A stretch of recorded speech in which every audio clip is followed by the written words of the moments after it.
What's up, YouTube? What's up, YouTube? It's your boy back with another one.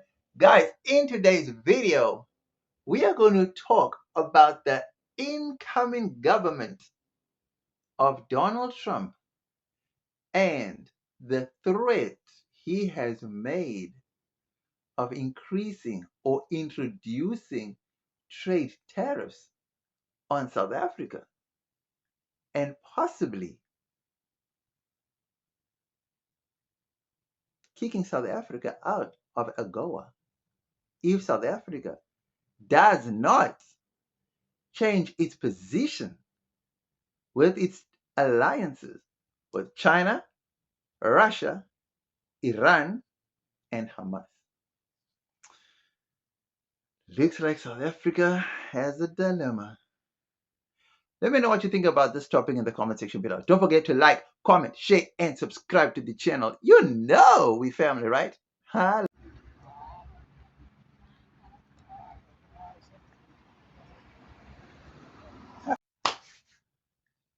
People, America does not play games. When America says something, they mean it and they do it. Why? Because America is a bully. Not just a bully, but a big, scary bully. Everybody's scared of America, right? Because America got nuclear weapons. America has got the strongest military in the world. America has got this big, bad economy. America dictates everything. They say if America sneezes, the whole world catches the flu. Now, I said all these things, but are they true? You see, the reason why I'm saying or asking if it's true, if these things are true, is because America placed sanctions on Russia. Did they work? America placed sanctions on Iran. Did they work? America hates China. They're doing everything in their power to break down China. Is it working? No, of course not. So my question is, why do African countries jump when America says jump? Now, I know for a fact that African countries do not have the strong militaries like Russia, Iran, and China. But Africa, Hamas has just proven. Vietnam has just proven. The Syrians have just proven that you can have jets, you can have aeroplanes, you can have Dude, I don't even have to go far. Africa fought for independence from colonizers, and the colonizers had the exact same tools that America and them are using today. Helicopters, tanks, soldiers, armies, bullets, bombs, missiles, you name it. And they still lost. And African terrorists, as they call them, independent revolutionary fighters, freedom fighters. And they won at the end of the day. So why does Africa jump when America says jump? Okay, let's look at the trade dilemma that South Africa is facing now, right? Let's look at that trade dilemma. America says they will increase and or introduce tariffs on those special goods because there are special goods. I don't know if it's special, but specified goods that go through to America without any tariffs. And those goods amount to 60 billion US dollars, which is a lot of money. And it's a scary thought to think that if we lose that privilege, that it could jeopardize the trade that these companies are currently enjoying. Okay, cool. Now, let's be honest. COVID came. 2 years, country was locked off. Those companies didn't export jack. They didn't export anything for 2 years. Those companies are still here. right? So we have a we have a window of 2 years to come up with a solution to get those companies to export those goods to America or anywhere else in the world, right? Okay. Here is what I'm thinking. If these companies, right, let's say America decides to put 100% tariffs up, cool, not a problem, not a problem. There are ways around things that companies can implement, right?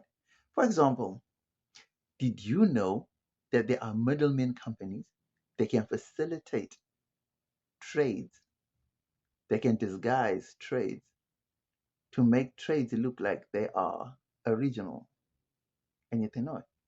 So here's an example. Let's just say South African wines are no longer free to ship to the USA, right? They're going to put 100% trade tariffs on them, right? Or let's just say South African wines are banned from going to America because it's got their South African stamp on them, whatever the case may be, right? All right, cool. Do you know that South Africa could ship these wines to let's just say China, for example, right? China. They ship the wines to China, where a bottling or packaging company changes the labels on the bottle or changes the packaging, right? And they then forward that same shipment to America. Now it looks like that company is now importing its wines from China. And yet it's just a facilitation company or facilitating company for the facilitation company, of which these parties, I think South Africa would then charge, or South Africa would then be charged a facilitation fee by that company in China. There's ways around things. Do you understand what I mean? Did you know that Cuba has a trade embargo, and yet there were American companies doing business in Cuba? You see, like I'm saying, guys, on the surface, it may look as serious as possible, but in reality, there's always a back door to everything. Now, I'm not in business, but one thing I do know is that in life, wherever there's a possibility, wherever there's a will, there's a way, right? So, knowing that there's this small hiccup, right? Trade and whatever the case may be. Cool. Let's just say so the American Avenue door closes. Right. Fine. It's going to hit us bad. I'm sure other markets will open up. And even if they don't open up to that amount of 60 billion, surely over time we could regain those lost markets, but in other markets, if you know what I mean. And this is where government needs to play its role by marketing South African companies to overseas potential buyers and opening new markets for South African companies. And that's what the trade and industry ministry is there for. So things cannot just be left to companies to do on their own. You understand what I mean? But if companies are left to their own devices, then companies should use these facilitation companies in other countries to backdoor, you know, to reroute and redirect and repackage their products and still get it through to America. I mean, it's a given. Okay, electricity is a problem in South Africa, in Africa as a whole, in fact, right? Electricity shortages and that. Didn't we come up with a solution of gas? Isn't there something called firewood? Isn't there something called paraffin? So, or kerosene? There's means and ways. There's, I mean, if you don't have electricity, you cannot iron your clothes. True that. Until Someone showed me a unique idea that I hadn't even seen before. Do you know that? I mean, I'm telling you, our ancestors, our grandparents, I mean, these people were geniuses. I mean, as backward as they were geniuses. You see, there's this iron, like like a real ironing iron or hot iron that you use to iron your clothes. Did you know that there is something called a coal iron, where you put not coal but like ash, burning coals, like you know, and you put it into this iron. It's got like a lid. It opens. You put it in. It heats up the base of the iron, and they used to iron their clothes. Now, I mean, we don't want to be going back into the Stone Age. But what do you do when you're faced with adversity? You do what you have to do in order to get where you need to get. You understand what I'm saying? And so that principle should always apply to South Africa. I think South Africa should start standing up to America because South Africa is the number one African country on the continent. All the other countries look up to South Africa, hoping, thinking that South Africa is going to be a leader against the bully. So if South Africa does not stand up to the bully, then Africa has a problem. So I say South Africa needs to stand up to America, even if it means that South Africa has to recruit 1 million young military age men to fill army ranks and let's do it. Let's do what it takes to whatever it takes to stand up to the bully. Right? We are prepared. I say we are prepared. And I hope every South African and African is prepared too. Because this bullying cannot go on forever. Any small thing that America doesn't like, they want to bully. It's got to come to an end. Let me know what you think about this topic in the comment section below. Don't forget to like, comment, share, and subscribe to the channel. You know we family, right? Holla.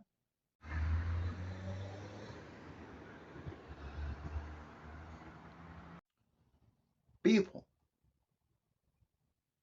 the pros of standing up to America.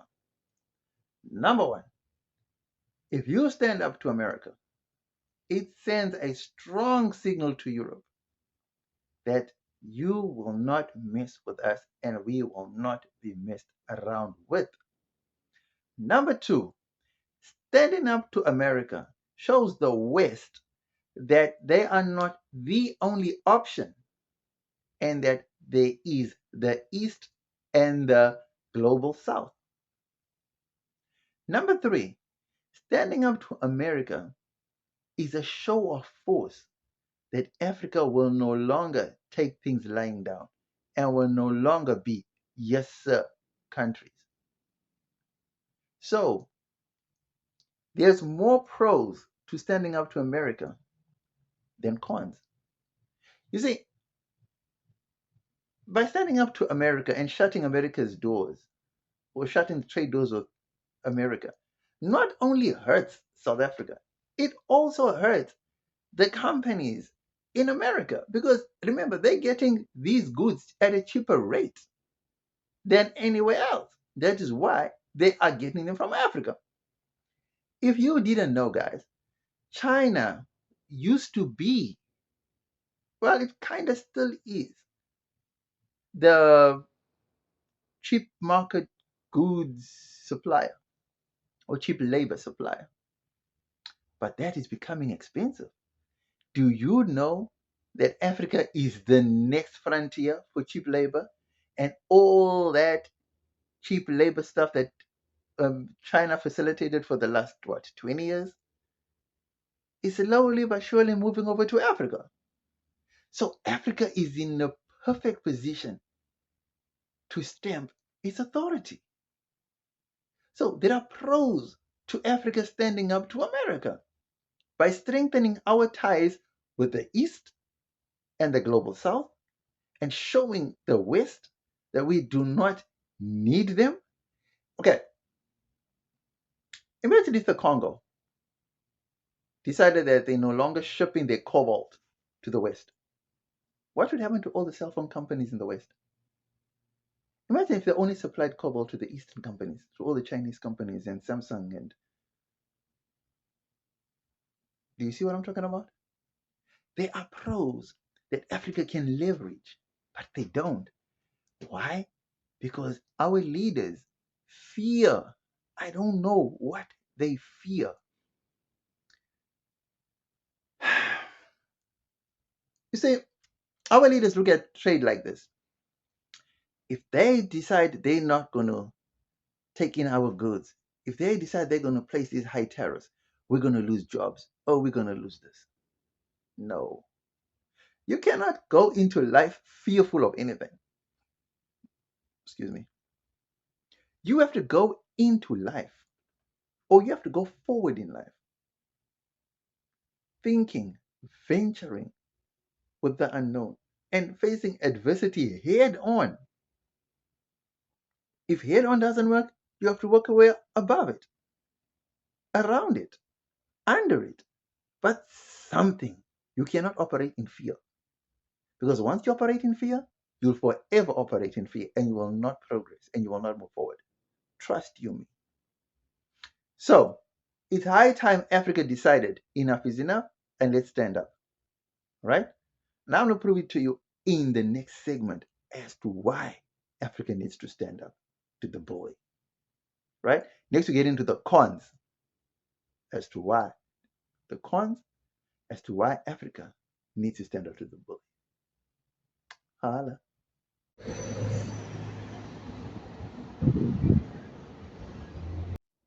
People, let's talk about the cons of facing up to the bully, right? Number one,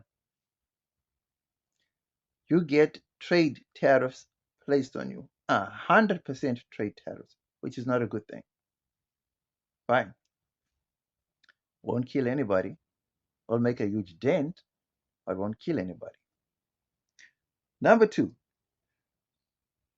standing up to the bully could risk your country severing ties with the bully. Not a bad thing. Won't kill you. Number three, standing up to the bully could have your country sanctioned or sanctions placed on your country. It's crippling, but like I just said, Russia proved that they can go around it. So, how will sanctions hurt South Africa? If China and Russia, the BRICS nations, have like 40% of the trade, global trade, I don't think sanctions will work against South Africa. I really don't think so. Because if sanctions would work against South Africa, America would have implemented them by now.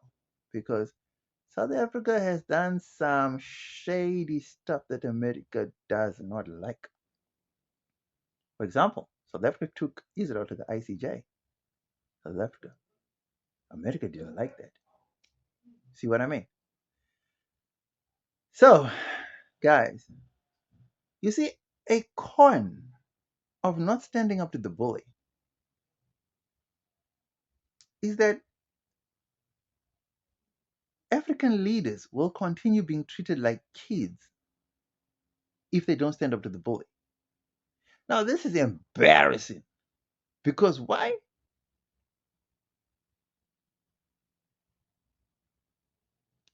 During the Queen's funeral procession ceremony, do you know that African heads of state were bundled into a bus?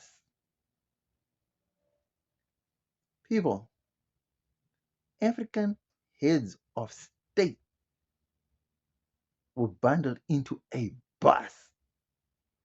What if that bus or bundled into buses? What if those buses were involved in a horrific car accident? That would be like, I don't know how many of the leaders, 54 leaders or 55 leaders would perish in one go. Where would European or Western leaders allow themselves to be placed in buses or trains to be transported to a venue? Where would they allow that? But Africa, they allow it. Why? Because they're afraid of sanctions. They're afraid of being attacked. War is not nice, so we'll play nice and we'll do this. Europe doesn't play nice. America doesn't play nice. So why must we play nice? That is my thing. Africa needs to stand up. So we take all the cons, all the negative things that come with standing up to the bullying, we face it head on, we ride out the wave, we will come out through on the other side, scathed, wounded, battered, but alive and ready to resume where we left off. That's my take. Guys, I know it will take a people, the economy will take a battering, will take a hit, will take whatever. Zimbabwe, Zimbabwe, Zimbabwe is going through the most. Sudan is going through the most. The DRC, they're going through the most. Mozambique, they're going through the most. And they don't even have sanctions placed on them. But yet they're going through the most. So, as South Africa, if we too have to go through the most, will we die? Surely we'll be injured. Surely we'll be wounded. But we would not die. I mean, we lived 16 years with interrupted power supply. 16 do you know when the first time power outages happened? It was so hard, so tough, right? And we adjusted. We adapted. We found ways around it. Sometimes now you even miss it. It's like it never happened. But we came out through it. Same can happen with sanctions and whatever they West think that they can place on us. The same can be done.